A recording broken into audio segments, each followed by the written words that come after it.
What a lovely audience. Thank you so much for taking the time to come out, and welcome to the second UW Alumni Association Graduate School Race and Equity Initiative Lecture. This lecture is part of a series called Race and Difference, and it is part of an entire initiative. You know, we have a lot to celebrate here at the university, and this has been a milestone year for us. It's the 30th anniversary of the American Ethnic Studies Department.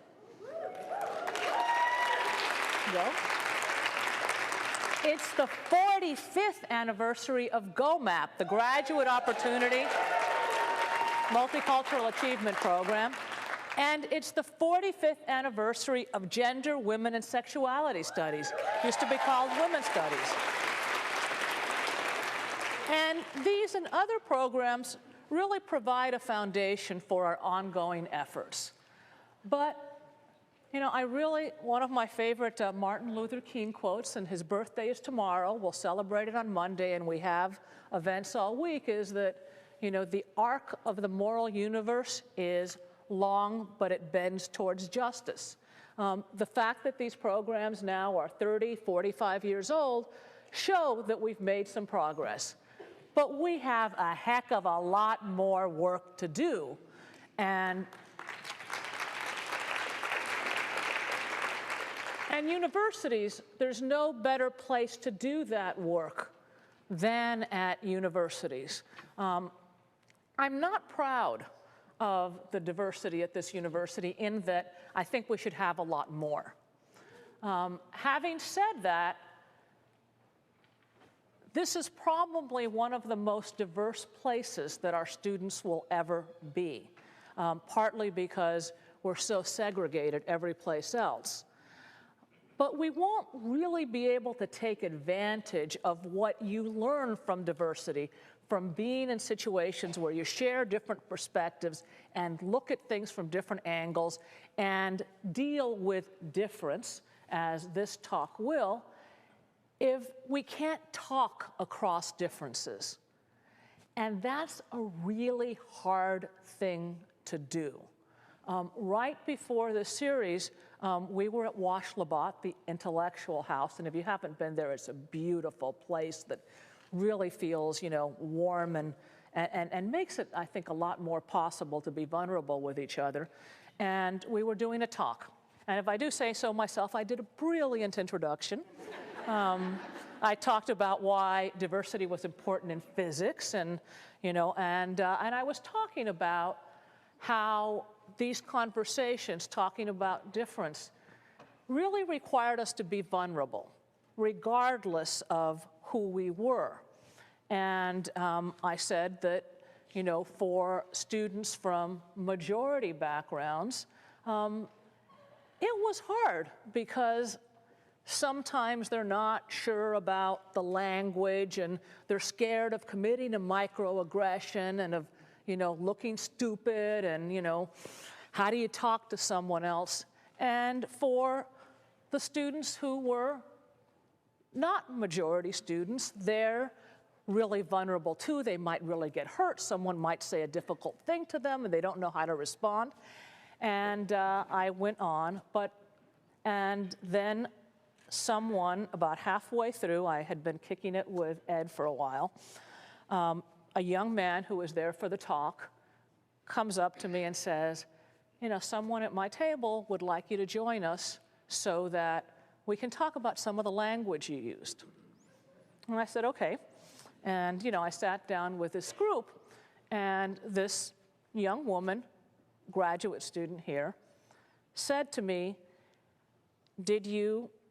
when you said, you were talking about basically power and privilege, but actually the way I said it is I said, if you're a member of the majority culture, and then I talked about that, or if you're a non-standard student. And when I heard it in her mouth, I said, I cannot believe I said that. And so I got in front of the audience and I talked about it. Because that's exactly the kind, it was a really stupid thing to say. And I still can't quite believe that I said it that way, because think about the message I was giving to all the students in that room that weren't in positions of privilege. And I'm the president of the university, and I'm doing this race and equity initiative, and I'm calling them non-standard. What does that say to them? But that's exactly what makes it so difficult to talk about difference, and I was so incredibly thankful that this young woman had the guts, because it's hard to talk to power, to tell me, because I was able to use it as a teachable moment, because talking about difference does make us vulnerable and does make even someone that I would like to think is smart about these things. I study this. I started the Race and Equity Initiative. Can say sometimes really dumb things. And we have to be willing to be vulnerable with each other. We have to be willing to talk to each other. If we can't do that in a university setting, if we can't learn how to do that together here, I have to say there's not a whole lot of chance that we're going to get it right anyplace else. And so this lecture series, I think, is so important, and the Race and Equity Initiative and the whole range of programs, including these difficult conversations that we're having, is really one of the most important things I think that we're doing at this university. And I really am so pleased that we have so many people that have taken time out of what I know is a busy life to come here and to engage. And you are going to hear from someone amazing. Professor Joseph is, I was telling her husband, I hope you don't mind, but I love your wife. Because, this is just, she is so fabulous. She takes these issues and hits them right on in her class. And I think that you're going to really see what a true leader she is and how sophisticated her thinking is, because it's very easy to make this, no pun intended, black and white. And the real thoughtfulness of her analysis and the playfulness of her title and the grace with which she talks about difficult issues. So thank you to the UW Alumni Association and to the Graduate School for producing this and so many other powerful lecture series. And we have a short video to help set the stage for tonight. I hope you enjoy it, and then you'll be hearing from the Dean of our Graduate School. So let's have a great evening. Thank you. We believe in justice and fairness, that everyone should have equal opportunities to pursue their passions and contribute to society. What happens when we declare ourselves blind? To color, to culture, to gender, to faith, to difference. Who are we erasing when we go blind? Our world is no utopia, and blindness to difference will not solve our problems. Ignoring them won't make them go away. Instead, we must act. Every day, we have countless opportunities to engage. Let's start acknowledging our shortcomings and talk about them, not about them in other people, but in ourselves and in our workplaces, our living places, and in the places where we study and learn. Let's talk about how we can hold ourselves accountable and about how we can make changes and take action right here, right now. Let's keep the conversation going.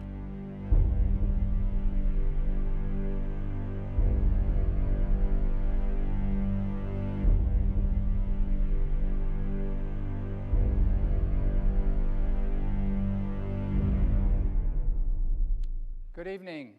I'm Dave Eaton. I'm the Dean of the Graduate School. Thank you very much for joining us this evening.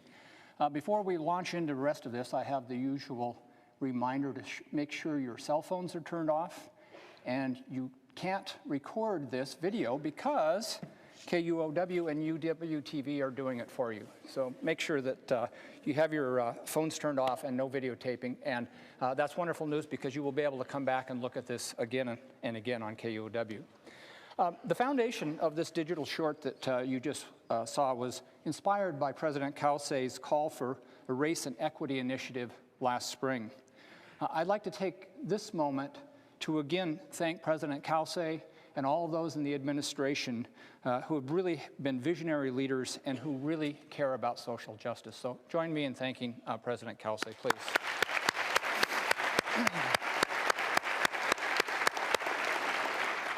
So at the end of the video, we asked you to please act. Please keep the conversation going. One way the Graduate School is facilitating this is through our year-long 8-part series of meaningful talks that expose and explain transgressions and struggles, both systematic and personal, experienced by too many in our communities today, featuring thought leaders from our campus as well as around the world who are working to open our eyes to the consequences of prejudice and seeking solutions for social change. Please be sure to join us, and please keep the conversation going.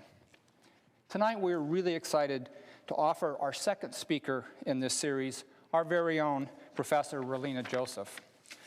Professor Joseph is an associate professor in the UW's Department of Communications and an adjunct associate professor in the Department of American and Ethnic Studies, as well as the Department of Gender, Women, and Sexuality Studies.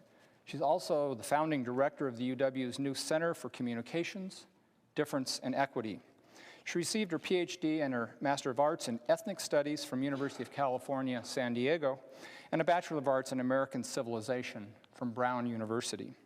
Professor Joseph is interested in the mediated communication of difference, which we will learn about tonight, or how race, gender, class, and sexuality structure our understandings of the world. Her first book, titled Transcending Blackness, From the New Millennium Mulatta to the Exceptional Multiracial, published by Duke University Press in 2013, critiques anti-black racism in mixed-race African-American representations in the decade leading up to President Obama's election in 2008. She's currently working on her second book, titled Screening Strategic Ambiguity, Black Women, Television Culture, and the Post-Identity Dance. This is an examination of African-American women's negotiation of the ostensibly after moment of racism and sexism. She's published work in a variety of scholarly journals. She's also co-edited and contributed to 2 collections of essays, one on women of color in higher education, and a second on African-American respectable politics. In her time at the UW, Dr. Joseph has participated in a wide variety of diversity-related issues on our campus, including initiating communications department's Communication and Difference course arc, and co-founding Wired, not Wired magazine. Wired is Women Investigating Race, Ethnicity, and Difference. It's a group of UW tenure-track faculty working in this area of difference. She's on the editorial boards of Communication, Culture, and Critique, and Cinema Journal, and chairs the Critical Ethnic Studies Committee of the American Studies Association. Professor Joseph is a recipient of awards and fellowships from the Ford Foundation, the Woodrow Wilson and Mellon Foundations, the University of California, the American Association of University Women, and the Walter Chapin Simpson Center for the Humanities at the University of Washington.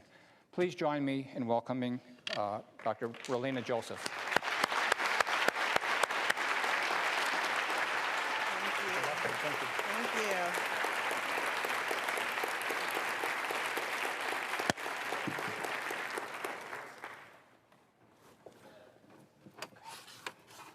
Thank you.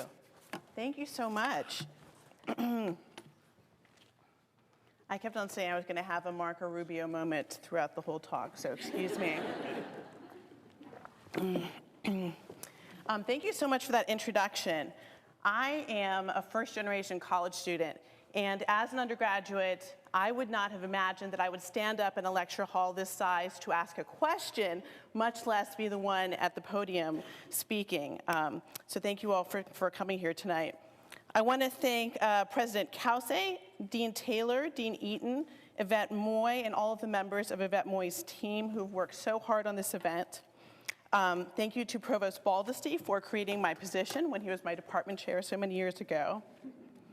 This talk emerged from conversations with and feedback from so many of my brilliant UW colleagues, Thank you to Sonnet Redman, Leilani Nishime, Habiba Ibrahim, Sasha Wellman, Ileana Rodriguez Silva, Stephanie Smallwood, Michelle Habel-Payan, Christine Harold, Leah Ceccarelli, Janine Jones, Joy Williamson-Lott, and Wadia Udell.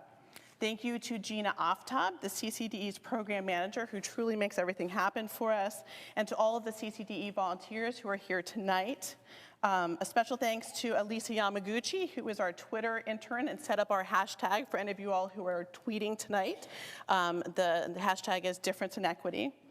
An extra special thanks to Victoria Thomas, who made the beautiful PowerPoint. Anything that looks wonderful came from her. Any mistakes that you see came from me. And finally, and always, thank you to my family, to James, TJ, and Naima. So let's go ahead and get started. Those of us who do social justice work are often cautioned and sometimes even admonished that we need to be mindful of not preaching to the choir. Noting such a sentiment, when Harry Belafonte gave the first talk of this Equity and Difference lecture series in October, he shared a quote of Dr. King's. "If I don't preach to the choir, then the choir might stop singing." I speak to you today invoking Mr. Belafonte's and Dr. King's spirit. Choirs need fortifying. So thank you to all of the members of the choir who have come here tonight. I will most definitely be speaking to you. But also let me talk to those of you who aren't necessarily in the choir, who came here tonight at the urging of a friend or the lure of extra credit points. I see you. To all of you, please understand that not everyone should sing in the choir before they have dedicated themselves to listening, to studying, to training their voices. Some people are born tone deaf and ring flat. Those folks might actually never be destined to lead their voices publicly. Indeed, since they have not practiced the skill of listening, we might cringe to hear them sing. However, even if you aren't destined for the choir right now, with openness, exposure, and study, you can learn to appreciate the music. A note of guidance: do not expect members of the choir to be your teachers. Some of us might relish the opportunity to teach you our long-developed, hard-fought skills, but others might just want you to listen, not just hear, but truly listen. And in that listening, you will learn how to provide the essential support the choir needs, and yes, perhaps eventually sing. But before we can sing or listen to the melody, let's hear the dissonance. Or rather, let's hear the difference. And no, I'm not saying the difference and dissonance are the same, but I do think that embracing difference means listening to cacophony in addition to harmony. But I'm getting ahead of myself. Tonight, I'm going to talk with you about this word difference, or as the title of my talk promises, what's the difference with difference? We need to carefully consider why and how and where we're using terms that tell us something about race, gender, class, sexuality, and disability, as the umbrella term difference does. But we don't just want to think about our terms in order to use the so-called right words. Those of us embroiled in diversity work are often confronted by anxious allies wanting to use the right words. Just tell me what to say. I don't want to get in trouble. African American instead of Black, a plural gender-neutral pronoun they instead of a singular gendered pronoun he or she, woman instead of girl, or difference instead of diversity. I bristle at this right word question as it seems to seek right words to cover wrong sentiments. And perhaps this isn't fair. Some folks really want to educate themselves to speak and act with honor and respect. But part of that education must be the recognition that minoritized people do not have the responsibility to provide the right words if interest in different people only goes as far as different words. For our language, which names identities, and for minoritized people, for whom such language has historically been given, not chosen, our language is our power. Indeed, even the word that I just used, minoritized, spotlights power relations in the construction of the so-called minority-majority divide. I didn't use the old term minority, as I'm not interested in identifying people according to their smaller numbers.